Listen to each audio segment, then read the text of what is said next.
luz que llega a este mundo.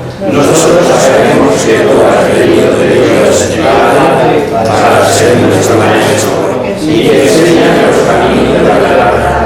Las palabras que oímos de ti son espíritu y son vida, pero tienes digno de abrir el libro rompiendo el sello tus ojos.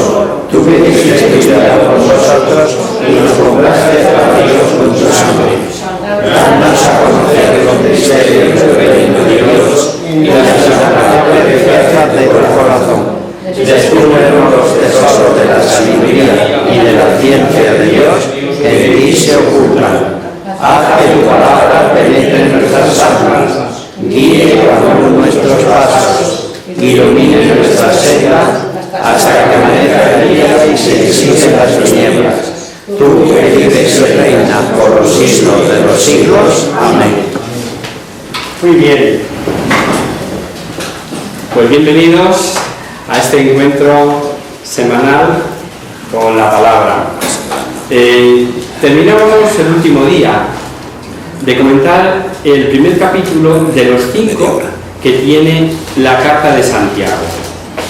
En el segundo capítulo, tras advertir sobre no hacer acepción de personas ni favoritismos, con aquello de no tratar, es al principio del capítulo, dice todo eso, no tratar con menor corrección al pobre que el rico, ese que entra con anillos en un banquete, etc.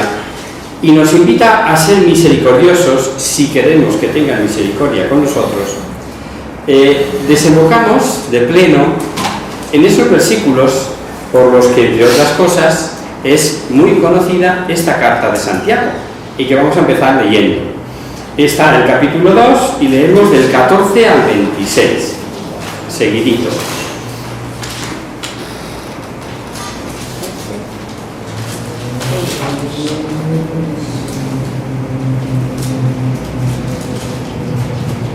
¿Qué le aprovecha, hermanos míos, a uno decir, yo tengo fe, si no tiene obras?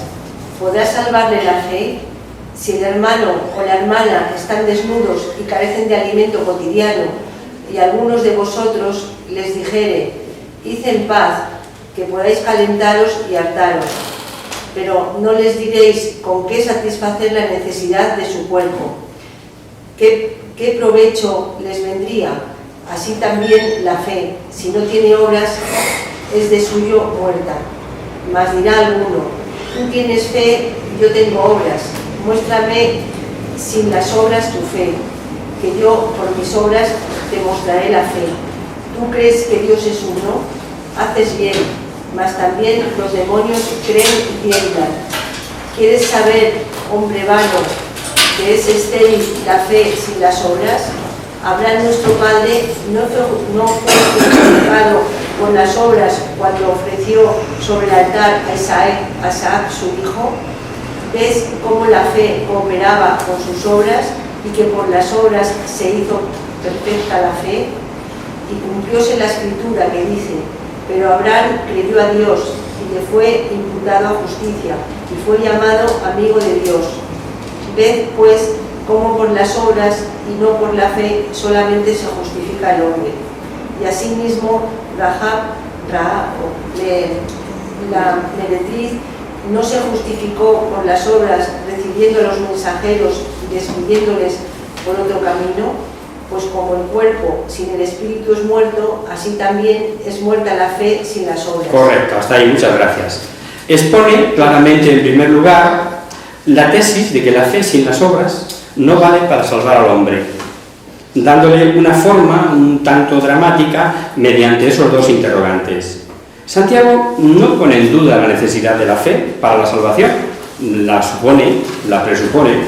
Lo que quiere decir es que la adhesión a Cristo mediante la fe no ha de ser puramente teórica, sino que se ha de probar, se ha de manifestar en obras. Quien se contenta con las buenas palabras, sin practicar las obras de misericordia para con sus hermanos, está haciendo alarde de una fe a la que le falta la cualidad esencial y que no sirve para la salvación. Esta doctrina, como sabemos, está en sintonía con el Evangelio. Recordad que Cristo dice, no todo el que dice Señor, Señor, entrará en el reino de los cielos, sino el que hace la voluntad de mi Padre que está en los cielos. Por consiguiente, la fe en Dios no aprovechará si no va acompañada de las obras, en este caso, cuando Jesucristo lo anuncia, de la observancia de los mandamientos, ¿no? La fe de la que habla en todo este pasaje es la virtud teologal de la fe, y esa fe, que es la adhesión de la inteligencia y de la voluntad a la autoridad de Dios, que es quien nos revela, que es quien da la revelación. Algunos cristianos, en la época en que Santiago escribe, poseían esa fe, pero se preocupaban poco del cumplimiento de las obras de caridad más elementales, y creían que creyendo se podían salvar, sin otra cualidad. Y Santiago dice con toda claridad que es necesario las obras, el cumplimiento, para poder salvarse. Y obviamente no se refiere aquí a esas obras de la ley mosaica, sino a las buenas obras en general. La controversia de la primitiva Iglesia con los judaizantes acerca de la observancia de la ley antigua parece que en este momento no ha estallado todavía.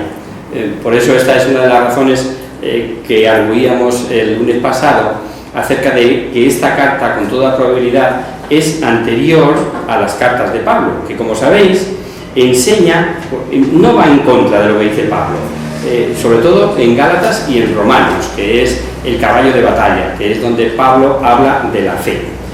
Para los judaizantes que se ponen a Pablo, si recordáis, bastaba cumplir materialmente las prescripciones impuestas por la ley mosaica, se entiende, para asegurarse la salvación, y la intención con que se hacía no tenía la mayor importancia. Y contra esa falsa doctrina es contra la que está Pablo de continuo arguyendo, enseñando y diciendo que en adelante, para poder tener la salvación, no era ya necesaria la práctica de la ley, sino que bastaba la fe. Justo lo que aparentemente es lo contrario. Pero no una fe cualquiera, también en Pablo lo vimos, sino la fe movida por la caridad. Y de este modo coincide plenamente Santiago con lo que predica San Pablo. Nada hay que indique lo contrario, aunque algunos se empeñen en ello. Además, ya dijimos que la epístola de Santiago es probablemente, con toda seguridad casi, anterior a las de Pablo. El ejemplo que pone es clarísimo y que lo entendemos todos, casi no hace falta explicarlo. Si alguien, si un hermano, una hermana, es decir, cristianos unidos a Cristo, que participan de una misma fe, que lo están pasando mal, se les despide con buenas palabras, sin hacer nada en su favor, no vale para nada delante de Dios. Sería una fe muerta. Sería como el árbol seco que no da frutos. La fe sin obras es estéril. No sirve para nada, es decir, la falta de coherencia que nos exigimos para todo en la vida, pero en las obras de la fe mucho más, claro. Hay que ser coherentes con lo que decimos creer. El que tiene que socorrer al hermano necesitado y en lugar de darle comida o vestido le despide con buenas palabras, desde luego es un hipócrita, y sus palabras suenan a los oídos del que lo está pasando mal como incluso irónicas o sarcásticas. Recordaréis todos esas frases que se decían en el pueblo: Dios te ampare. Cuando no querían darle nada al pobre mendigo que pasaba allí por la puerta, Dios te ampare. Eso no ha lugar. Si puedes se lo das, y si no, no encima no hieras, que tus palabras no sean eso, irónica o sarcástica, ¿no? En la tarde de la vida, como dice San Juan de la Cruz, se nos examinará del amor. Y ahí, en ese momento, de poco servirá haber hablado bien, haber teorizado muy bien, haber predicado muy bien, haber dicho muy bien las cosas. Si no van acompañadas de obras, no sirven para nada. Y para aclarar más su exposición, y sabiendo que para un judío la Biblia tiene una autoridad, inapelable, porque es palabra de Dios, dice a ese que todavía puede que dude: si quieres ver la fe sin las obras no vale para nada, que es estéril, no tienes más que ver el ejemplo de Abraham y de Rahab. El ejemplo de Abraham es el más claro. para convencer a un judeo cristiano, un cristiano que procede del judaísmo, que se conoce perfectamente en la historia de Abraham y la historia de la salvación. Este patriarca era, para la tradición judía, el prototipo de creyente en la fe, pero es que hoy sigue siéndolo para las tres grandes religiones monoteístas. El judaísmo, el islamismo y el cristianismo es el padre en la fe, Abraham. Y Santiago recuerda el sacrificio de Isaac como la obra por excelencia que testigua la fe y por lo que es justificado Abraham. La fidelidad de Abraham es tanto más admirable, tanto más digna de consideración, cuanto que la prueba fue más dura. Por eso, toda la literatura judía reconoce su fidelidad, porque no es cuestión de pararnos ahora a hablar del pasaje del Éxodo, porque todos lo conocemos, pero el hijo de la promesa, el hijo en el que se le ha prometido la descendencia, Isaac, se le pide que se lo entregue. Pues entonces, bueno, como dice la carta a los romanos, ¿no? Y en otros sitios como lo hemos visto, ¿no? Dice, poderoso es Dios, o bien para resucitarle o para proveer otro medio. O sea, la fe de Abraham es prototipo de fe, porque es la fe a ciegas, se fía del todo del Señor. Y cita otro ejemplo, además del de Josué, además del de Abraham, el que encontramos en el libro de Josué, la de esta chica, Rahab. Rahab es una cortesana, es la mujer cananea, que siendo pecadora se hace agradable a los ojos de Dios gracias a su fe, unida a sus obras, que lo pone por obra, cree que el Dios de los hebreos es el Dios de Dios, el único Dios, y favorece a estos muchachos. Os acordaréis, seguro que por el libro de Josué, salvó la vida de los dos hebreos que había enviado Josué a explorar la tierra prometida.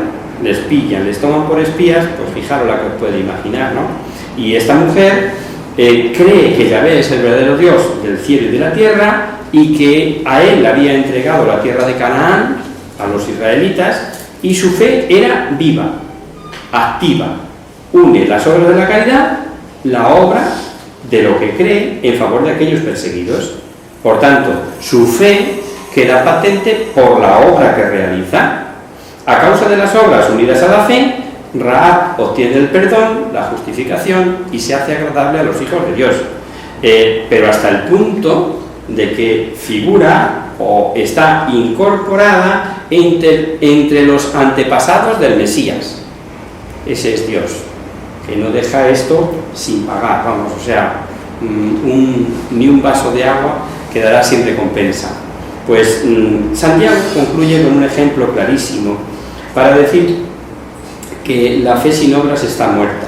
El que mejor podían entender lo que es algo muerto es un cuerpo sin almas. La fe que no va unida con las obras es semejante a un cuerpo del que desaparecen las almas, se muere. En el capítulo próximo va a hablar de algo de tremenda actualidad, y es el del peligro de la lengua. Y digo que es actual, porque hoy parece que todo el mundo sabe de todo, y por supuesto, lo decíamos hace un momento hablando de acontecimientos recientes en nuestra historia, nuestra historia actual y de Madrid, en nombre de la sagrada libertad, la libertad de expresión, ojo, se puede hablar de todo sin importar las consecuencias, o lo que es lo mismo, dar por buena, dogmatizar la mentira en aras de la libertad de expresión. El capítulo 3 explicita lo que apuntó al principio de la carta y que veíamos la semana pasada en cuanto al mal uso de la lengua y la verdadera sabiduría. Leemos el primer versículo, 3:1. Hermanos míos, no queráis mucho pretender haceros maestros, sabiendo que seremos juzgados más severamente, porque todos delinquimos en muchas cosas. Efectivamente, todos nos equivocamos mucho, todos ofendemos mucho. Es una advertencia contra la búsqueda ambiciosa del título de maestro. Es bien conocido el prestigio que tenían los rabinos entre los judíos.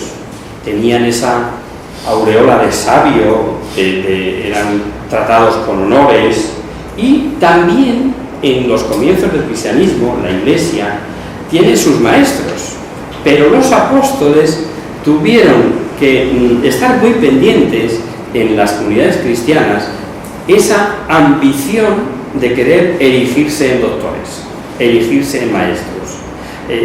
Ya desde el comienzo se dieron los primeros abusos entre los enseñantes, sobre todo los de procedencia judía. El maestro, dice, será juzgado más severamente, pues tendrá que responder de la enseñanza dada y además sobre él pesará la obligación de mejor cumplir su deber. ¿Por qué? Pues porque lo conoce mejor que los demás. Esto es muy importante y tremendamente a mí me interroga mucho, ¿no?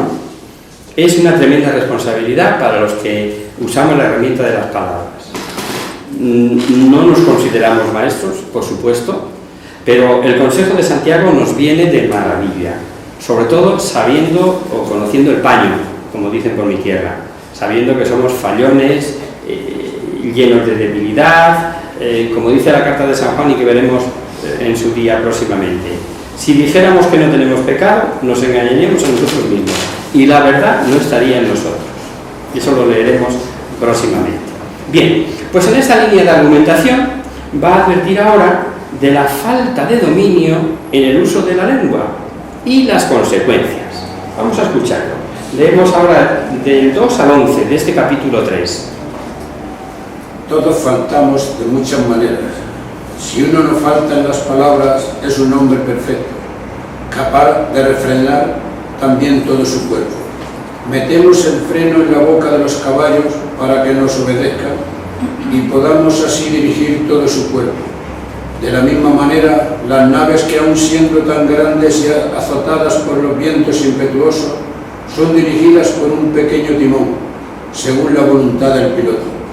Así también la lengua es un pequeño miembro que a través de grandes cosas, observad que una pequeña chispa puede incendiar un bosque inmenso. La lengua es también de fuego, el mundo de la iniquidad. La lengua puesta en medio de nuestros miembros infecta todo nuestro cuerpo e inflama el curso de la vida cuando está inflamada de la agenda. Toda clase de bestias y de aves, de reptiles y de peces es domable y ha sido de hecho domada por los hombres, pero nadie ha podido domar nunca la lengua. Es un azote irrefrenable, llena de veneno mortífero. Con ella bendecimos al Señor nuestro Padre y con ella maldecimos a los hombres, hechos a imagen de Dios. De la misma boca salen las bendiciones y las maldiciones, pero no debe de ser así, hermanos. ¿Acaso una fuente hecha por el mismo caño agua dulce y amarga? ¿Acaso, hermanos míos, la higuera puede producir aceitunas y la viña higos? El agua salada no dará jamás agua dulce.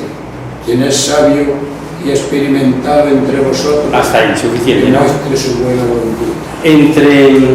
Lo vamos a ver un poquito más adelante, pero quería pararme aquí, ¿no?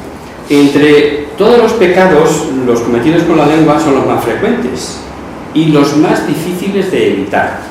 De ahí que el que usa la lengua, el que enseña, el que predica, el que da clases, el que escribe en un medio de comunicación, el que está en la radio o en la tele, o ahora ya en cualquier medio, como sabéis, de iPad o iPhone, que son medios de comunicación, estamos expuestos más que nadie y, desde luego, facilísimo pecar con la palabra, bien hiriendo, bien.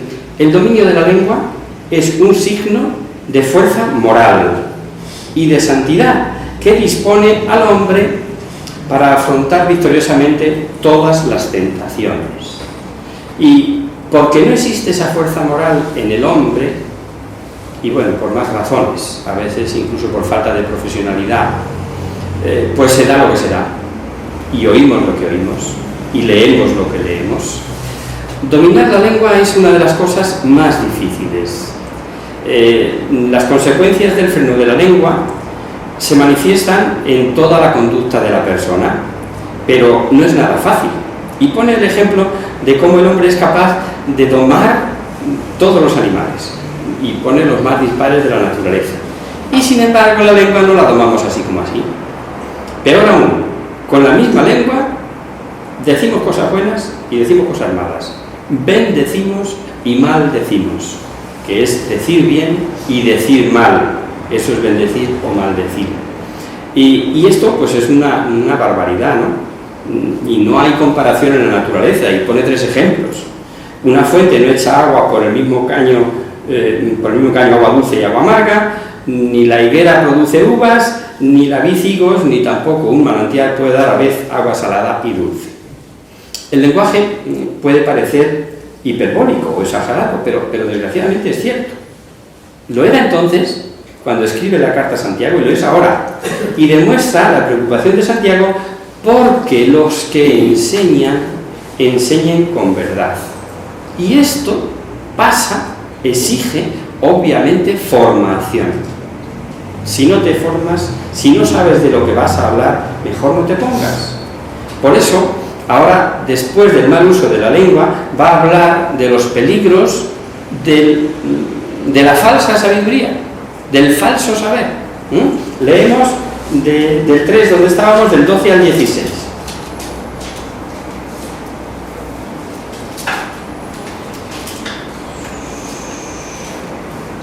¿Puede acaso, hermanos míos, la higuera producir aceitunas o higos la vid? Y tampoco un manantial puede dar agua salada y agua dulce. ¿Quién de entre vosotros es sabio experimentado?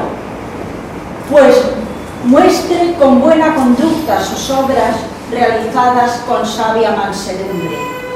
Pero si tenéis en vuestro corazón solo celos amargos y rencillas, no os gloriéis ni mintáis contra la verdad, que no será sabiduría que desciende de arriba la vuestra, sino sabiduría terrena, animal, demoníaca, porque donde hay envidias y rencillas, allí hay desorden y toda clase de vilezas. Correcto. Igual que conocemos los árboles por sus frutos, así también la verdadera sabiduría es conocida por la conducta de las personas. El verdadero maestro no es el que se contenta con solo conocer las verdades divinas, sirve de poco. Tiene que saber dominar sus pasiones, tener una conducta irreprensible. Y por otro lado ha apuntado aquí una virtud que no es muy frecuente, la mansedumbre, que esa es la base de la verdadera sabiduría. De lo que llevamos en el corazón, decimos normalmente, habla la lengua, y nadie da de lo que no tiene. El desorden moral se opone a lo establecido por Dios, por el Dios de la paz. La verdadera sabiduría, fundada en la caridad, es la que deben tener los cristianos. ¿Queréis saber cuáles son los frutos de la verdadera sabiduría? Vamos a leerlo. 17 y 18. Mas la sabiduría de arriba es primeramente pura, luego pacífica, indulgente, dócil, llena de misericordia y de buenos frutos, imparcial, sin hipocresía, y el fruto de la justicia que se siembra en la paz para aquellos que obran la paz. ¿A qué os suena? Claro, os suena a los frutos del Espíritu Santo. Es la sabiduría de arriba. Con frecuencia los libros sapienciales del Antiguo Testamento personifican la sabiduría como la esencia de Dios mismo, pero nos puede sonar por algo más. ¿Os atrevéis? Nos suena al himno de la caridad, nos suena a 1 Corintios 13. La sabiduría que nos habla Santiago es eminentemente práctica, puesto que conduce a la observancia de las virtudes cristianas. Y para terminar, lo hemos escuchado, Santiago invita a la práctica de la verdadera sabiduría, que dice él, de la que procede la justicia en la paz. El próximo capítulo, sabiendo que la ambición o el deseo de riquezas es la raíz de todos los males, como dice San Pablo, y produce además discordias entre los cristianos, nos va a decir las causas que dan lugar a esa discordia, que son la envidia de los pobres, la avaricia desmesurada de los mercaderes y, en fin, la injusticia de los ricos. Vamos a leer y vamos a ir analizando. Primero del 1 al 3, del capítulo 4 ya. ¿Y de dónde entre vosotros tantas guerras y contiendas? ¿No? ¿Procede de vuestra voluptuosidad que luchan en vuestros miembros? Codiciáis y no tenéis, matáis, ardéis en envidia y no alcanzáis nada. Os combatís y os hacéis la guerra y no tenéis porque no pedís. Pedís y no recibís porque pedís mal, para dar satisfacción a vuestras pasiones. Casi había que ponerlo con letras de oro. Muchas veces decimos que el Señor no nos da lo que pedimos, que la oración mía no tiene efecto, que pues casi sería bueno que esto lo leyéramos cada uno de nosotros en casita, ¿no? Pedid bien. La verdadera sabiduría ha dicho que produce la paz, pero esta paz en muchas ocasiones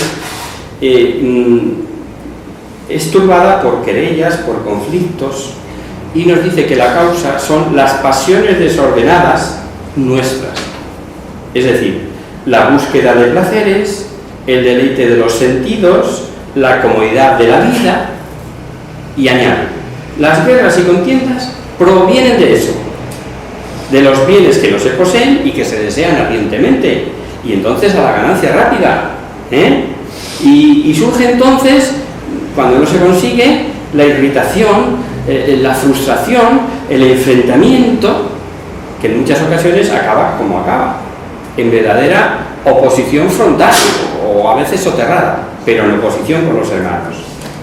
El análisis psicológico del por qué hace Santiago, es muy bonito. El motivo de no obtener lo que se desea es la falta de la verdadera oración. No nos dirigimos a Dios con las verdaderas disposiciones. Al no dirigirse a Dios con las verdaderas disposiciones, pues Dios da a todos generosamente, a condición obviamente de ¿qué? De que se lo pidamos, pero esta petición hay que hacerla con buena intención.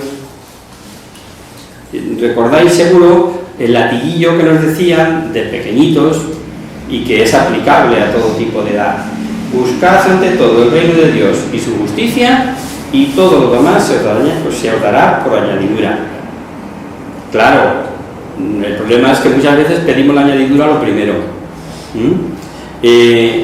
Eso no quiere decir que no se puedan pedir las cosas, ni que no se puedan pedir bienes terrenos.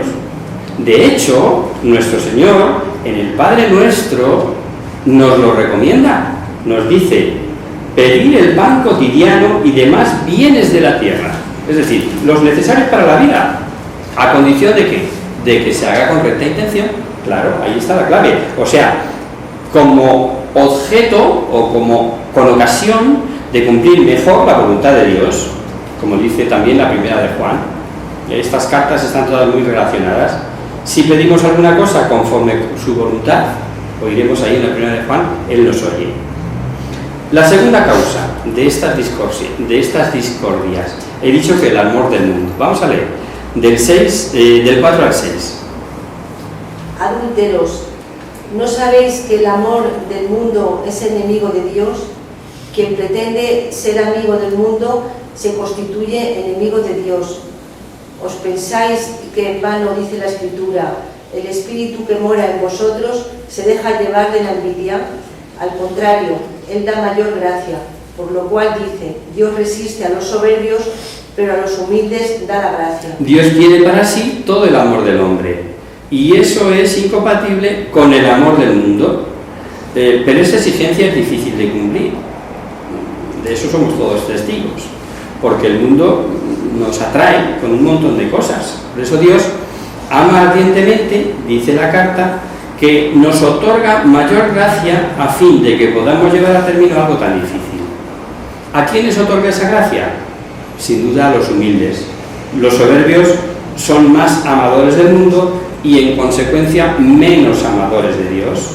Y esa opción la tomamos libremente los humanos, No podemos echar la culpa a nadie. Tercera causa, el orgullo. Leemos del 7 al 10. Someteos pues a Dios y resistid al diablo, y huirá de vosotros.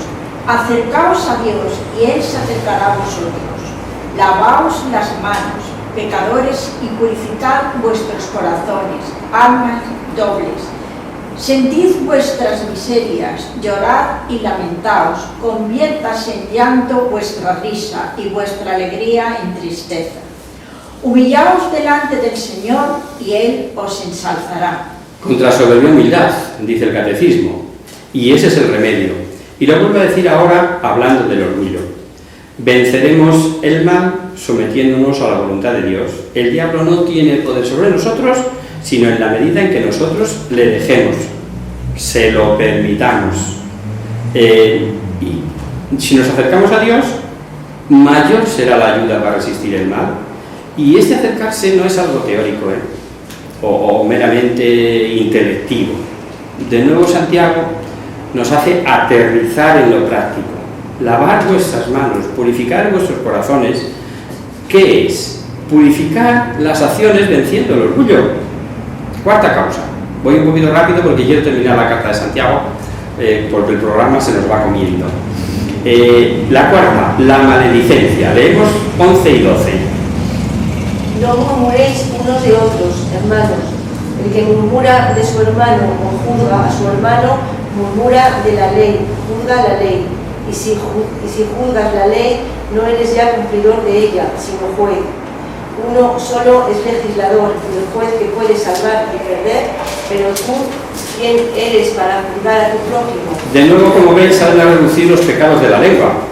Nos ponen en guardia contra los juicios temerarios y la difamación. ¿Cuánto daño podemos hacer con los juicios temerarios, los falsos testimonios, la murmuración? Toda una gama que va desde las mentiras a las verdades que no es preciso decir. Eso es murmurar.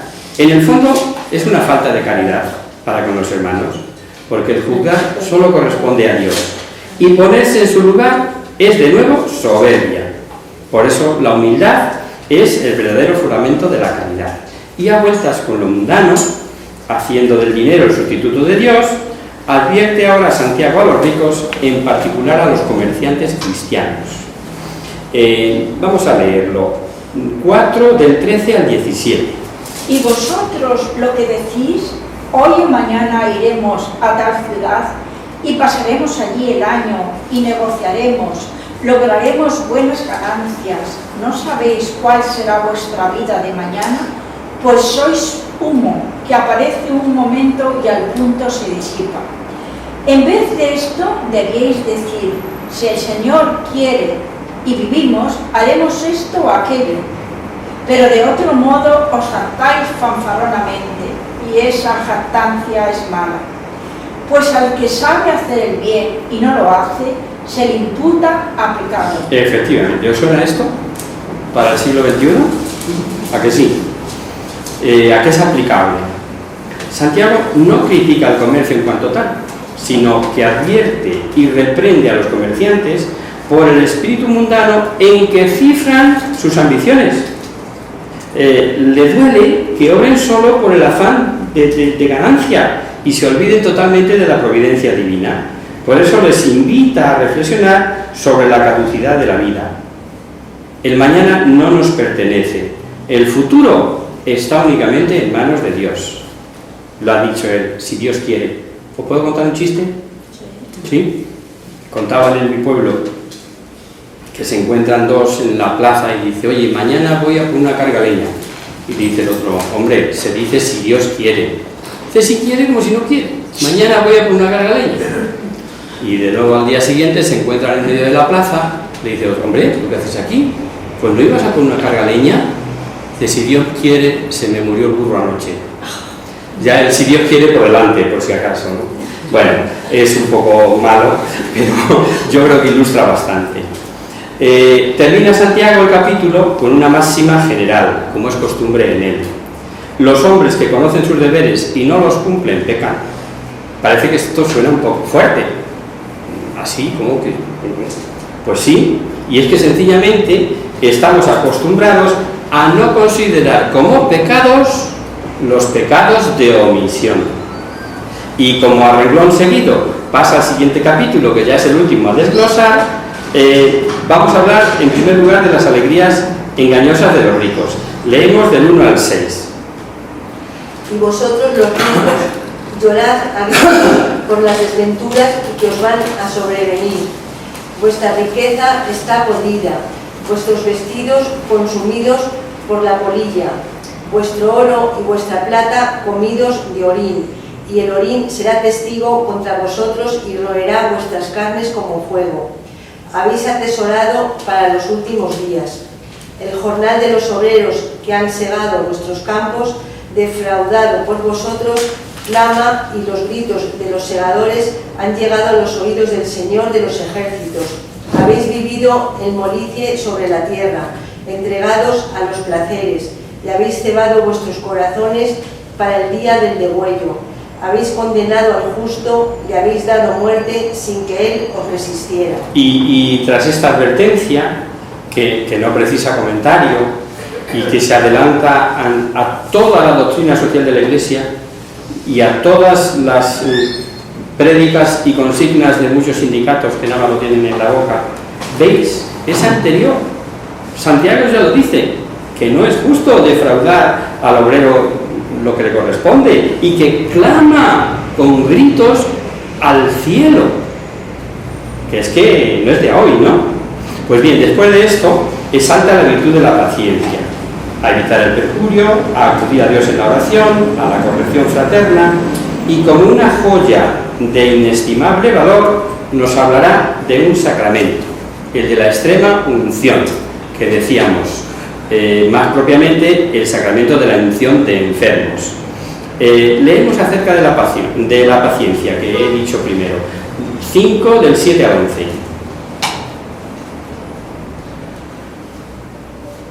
Tened por tanto paciencia, hermanos, hasta que la venida del Señor.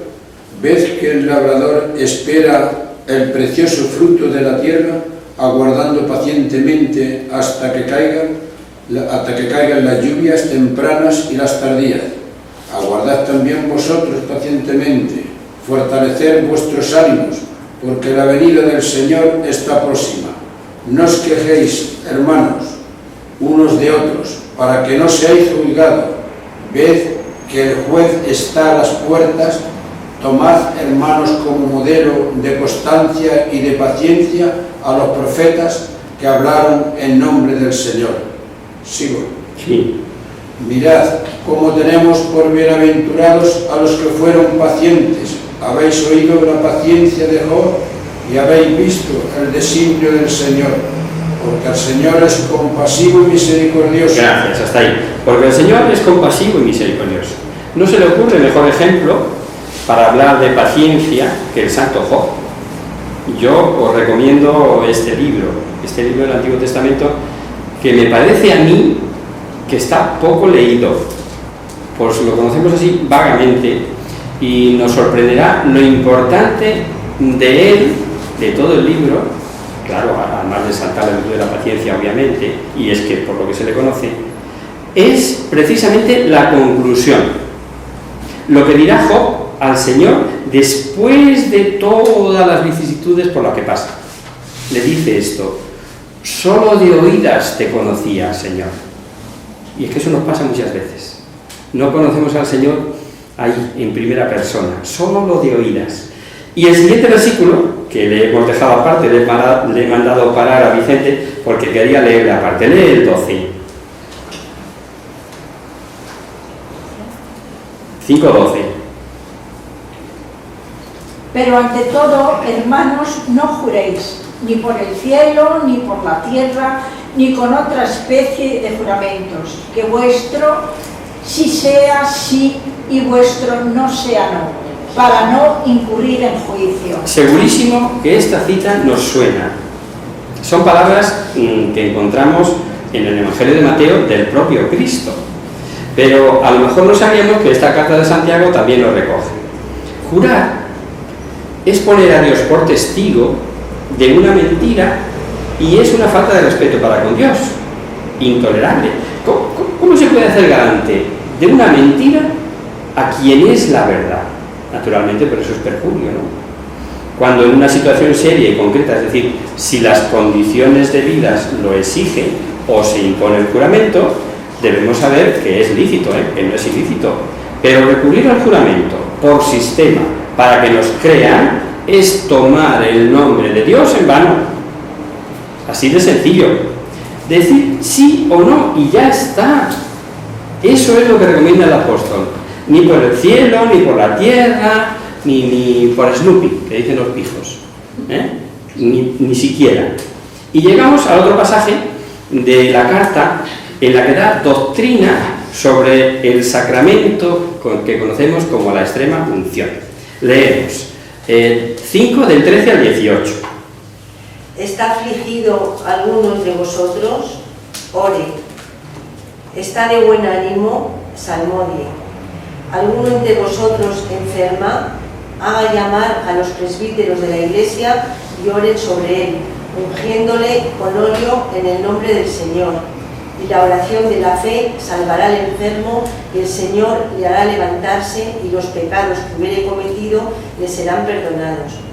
Confesaos, pues, mutuamente vuestras faltas, y orad unos por otros, para que seáis curados. Mucho puede la oración fervorosa del justo. Elías, hombre era, semejante a nosotros, y oró para que no lloviese, y no llovió sobre la tierra durante 3 años y 6 meses. Y de nuevo oró, y envió el cielo la lluvia, y produjo la tierra sus frutos. Vemos como el apóstol recomienda orar en las distintas circunstancias de la vida, pero hace hincapié aquí especialmente en la enfermedad.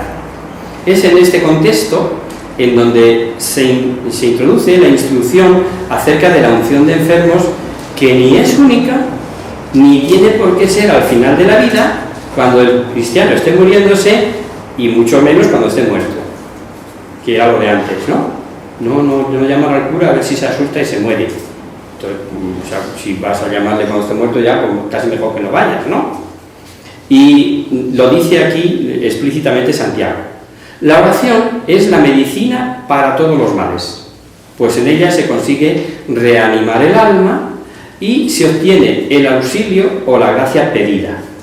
Incluso Jesucristo, en el momento supremo de la angustia, como sabéis, recurre a la oración.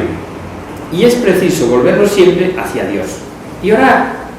En el sufrimiento para pedir ayuda, en la alegría para darle gracias, que se puede dar con los labios, o como nos ha leído Carmen, cantando, salmodiando. ¿Está alegre? Salmodie.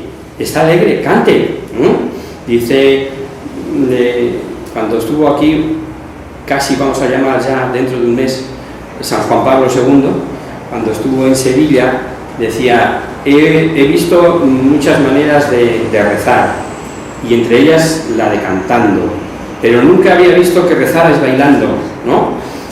Cuando le hicieron aquel baile por sevillanas o lo que fuera, ¿no? Pues efectivamente, si estás alegre, salmodiando, pero siempre que salga del corazón, siempre desde dentro del corazón. Y si un cristiano enferma de gravedad, ¿qué hacemos?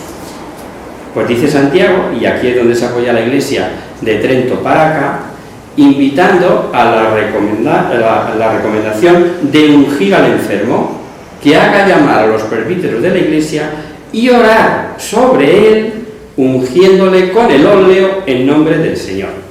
Dice el Catecismo de la Iglesia Católica en su número 1523. Si el sacramento de la unción de los enfermos es concedido a todos los que sufren enfermedades y dolencias graves, lo es con mayor razón a los que están a punto de salir de esta vida, de manera que se ha llamado también sacramento de los que parten. La unción de los enfermos acaba conformándonos con la muerte y resurrección de Cristo, como el bautismo había comenzado a hacerlo. Es la última de las sagradas unciones que jalonan nuestra vida cristiana. La del bautismo había sellado en nosotros la vida nueva, la de la confirmación nos había fortalecido para el combate de esta vida, y esta última unción ofrece al término de nuestra vida terrena un escudo para defenderse en los últimos combates antes de entrar en la casa del Padre. Esta unción, hecha en el nombre del Señor, no solo tenía una finalidad terapéutica ordinaria, sino principalmente religiosa, claro. La oración de la fe salvará al enfermo, por tanto, se trata de la salud espiritual, de la salvación eterna, y en segundo término, la unción es alivio que el Señor dará al enfermo para que se levante de su enfermedad, si conviene.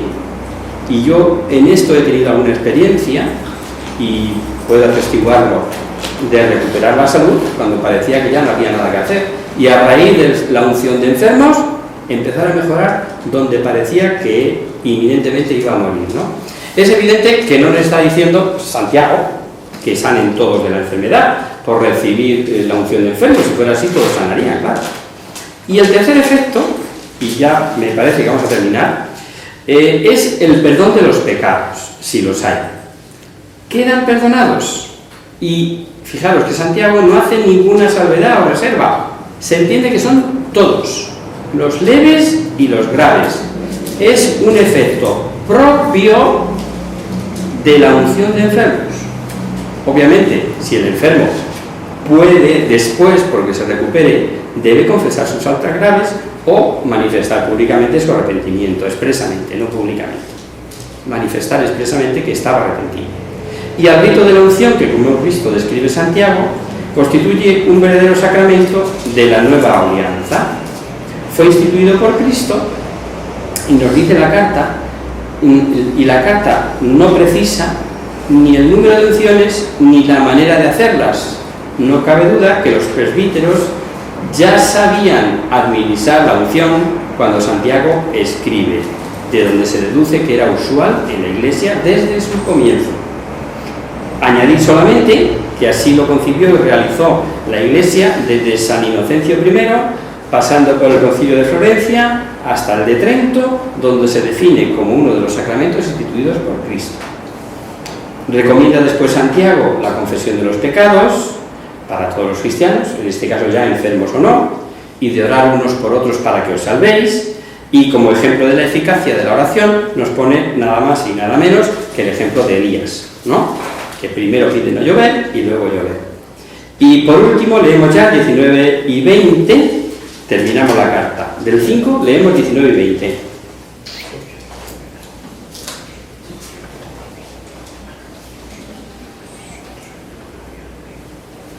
Hermanos míos, si alguno de vosotros se extravía de la verdad y otro logra reducirle, sepa que quien convierte a un pecador de su errado camino salvará su alma de la muerte y cubrirá la muchedumbre de sus pecados. Último regalo de Santiago. Lo repito: quien convierte a un hermano errado en su camino salvará su alma de la muerte y cubrirá la muchedumbre de sus pecados. O dicho de otra manera, que a ti te va a repercutir. El consejo está en sintonía con todo el mensaje de la carta y que se resume en un refrán: obras son amores y no buenas razones. Aquí lo dejamos.